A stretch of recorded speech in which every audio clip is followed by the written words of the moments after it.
Hi everybody, this is Boogess Reviews, and today I'm going to be doing a review on the NECA San Diego Comic-Con 2024 exclusive Ultimate Camo Reveal Feral Predator figure. So before we take a look at this Camo Feral Predator, let's go ahead and take a look at all of the numerous accessories that it comes with.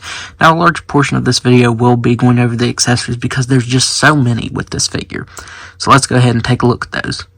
So first up you get a set of open hands. Up next he comes with a set of fisted hands, and I did mod these out slightly. So the Predator does come with these cut clamps, 2 of them, and these look very, very nice, but they're very, very thin, and none of the hands can actually hold them. All of the hands are wider gripping hands, and they're not tight enough to put this very tiny accessory in the hands. So I did drill these out a little bit to put these in here. So here the Predator is with the modded out fisted hands holding those cut clamps, and I think that looks pretty good. It's still definitely tricky to get these in the hand just because of how thin and fragile they are, so I'd still use caution. That's why I made a little cut in between the video, because it's still tricky to get it down in the hands, but I think that looks really good, and I'm glad that I was able to mod it out so that he can actually hold those cut clamps now.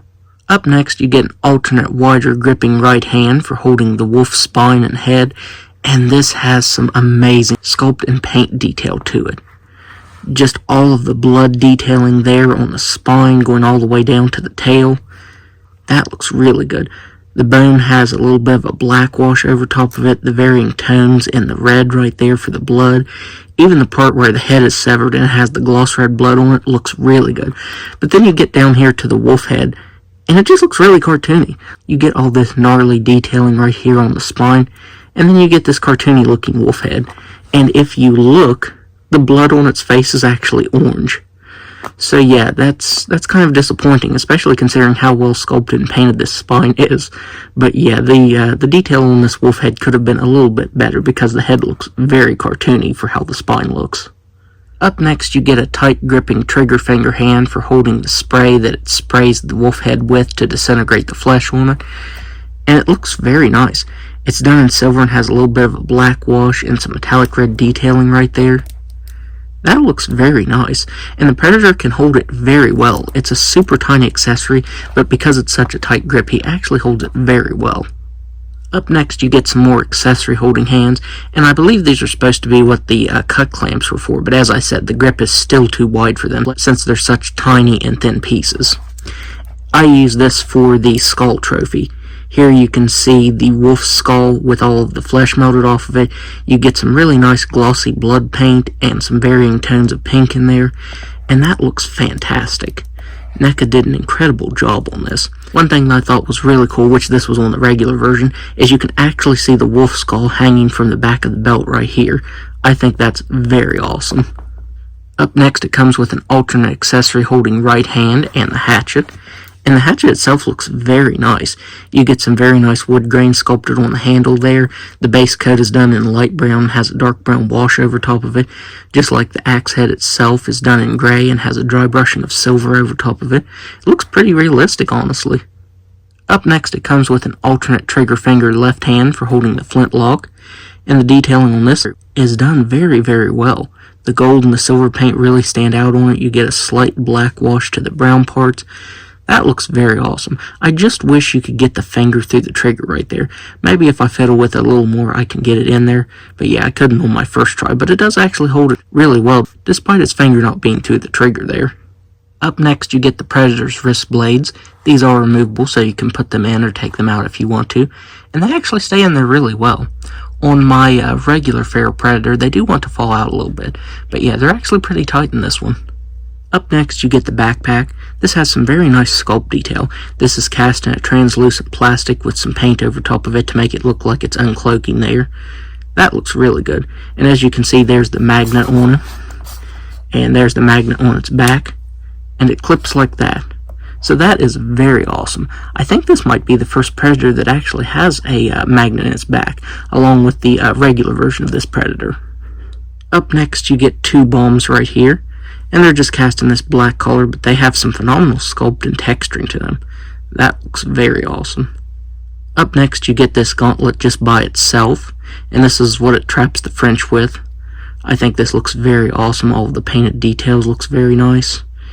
NECA did a very, very awesome job on this. I just wish it would have been removable over here. I wish it would have had an interchangeable forearm piece with it bare. But no, you just get this as an extra accessory. Up next, you get the bear trap. And this looks very nice. You can clamp it onto its arm right there. And it's a flimsy plastic, so I wouldn't push that too much because you can see putting pressure on it kind of bends the whole thing. It has a real metal chain on it, and I think that's very awesome. I do wish it would have came with two, though. One for the arm and one for its foot. I mean, you can use this for either, but I like it being attached right here. Would have been cool if it would have had a little bit of blood deco on it from where it gets the predator. That would have been really cool. Up next, you get the closed mandibles. Up next, you get the slightly open mandibles. You can see a little bit of the mouth right there. That looks very nice. Up next, you come with the screaming mandibles with the mouth fully open, and that's the way I love to leave the figure displayed. I think that looks very sick. You can see the teeth showing, the texturing, and the gums and everything. That looks very good. And finally, you get the bone mask. This is done in translucent plastic like the Predator itself and has some very nice brown paint over top of it. You can see this also has a bit of a wash of dark brown to it. And then you get the deco for it uncloaking there. You get that pattern as well as the red, and that looks really good. And this stays on the Predator very, very well. You just kind of pop it on like that, and it stays very well. So yeah, that looks amazing. So now let's go ahead and take a closer look at its head sculpt before taking a look at the rest of the figure. Most of this figure is cast in translucent plastic, but I think you can really see the raw sculpt with it being cast in this translucent plastic. The texturing to the skin there looks very nice, the dreads look phenomenal, and they're very, very soft. They're such a soft and pliable material that it doesn't hinder the articulation at all, and it looks fantastic. NECA did a really good job on them. You can see the little spikes there on its shoulder. The dreads do cover that up, but I think it's really awesome that NECA actually sculpted that, even though that's a detail you're not really going to see that much. The deco where it's uncloaking, where you see that little pattern right there, all of this is printed on. It's printed over top of the body, and I think that looks good. I think that looks so much better than solid paint. Having it be printed on there looks great. You can see a little bit right here on the bicep and lower arms. Anybody that knows me knows that I'm a sucker for translucent plastic, and NECA did such an awesome job on this. You do see the joints a little bit, but that's not a huge problem. I was going to say they should cast them in translucent plastic, but a bunch of companies did that back in the early 2000s, and they broke like crazy, so I get why they use the white pegs instead of translucent pegs. The texturing to the skin is amazing. As I said, having it be in this translucent plastic really brings out the raw sculpted details. You can see some more of that cloaking on the back. That looks really good. The wolf skull, as I said, you can see this one is done in that translucent plastic. All of the deco on this just looks amazing.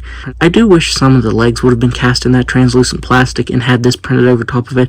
I think that would have looked really good. You get a little bit of the red paint right there for that, but these are just the legs from the regular one reused.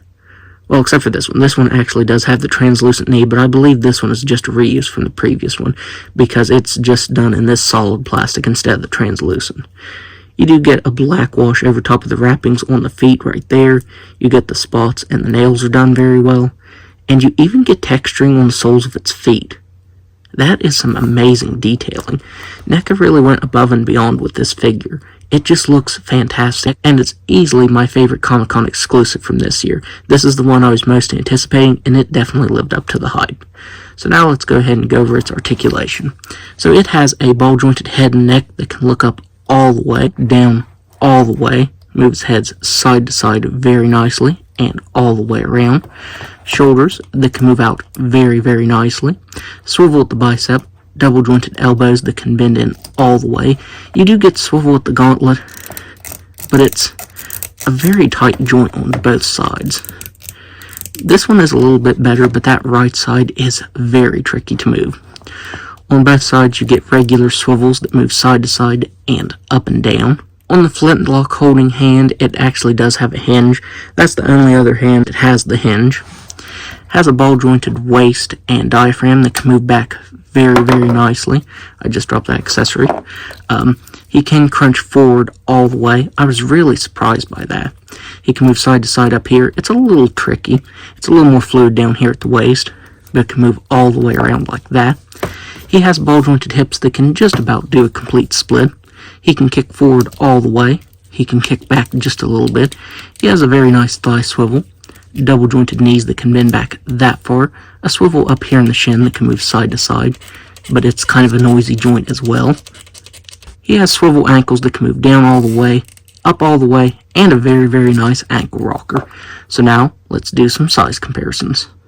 So first up, here he is next to the regular version of himself, and both figures are amazing. This Feral Predator has to be one of my favorite recent NECA Predator figures. It's just very well done. I also need to get the Bear Blood one, and then I'll have every version of this figure. Here he is next to the OG Cloaked Predator, and this one is so much bigger than the classic one. It's crazy seeing them side by side and seeing how much larger this Feral Predator is. And finally, here he is next to the Cloaked City Hunter Predator. And this was also a Comic-Con exclusive, but it was an exclusive from quite a few years back. So overall, I hope everyone that wanted one was able to grab one, since this was a Comic-Con exclusive. I got mine off of the NECA pre-sale, and this is a fantastic figure. This is definitely one of the best figures of the year. NECA did such an awesome job on it. As I said, I'm a sucker for translucent plastic, but it is done very, very well. I absolutely love the deco on this and the translucent plastic, and he comes with a ton of accessories. That's always a bonus. So yeah, this is easily the best Comic-Con exclusive from this year, and I hope everyone was able to get one. So that's my review. If you like this review, be sure to hit the like button and subscribe to my channel. Thanks for watching.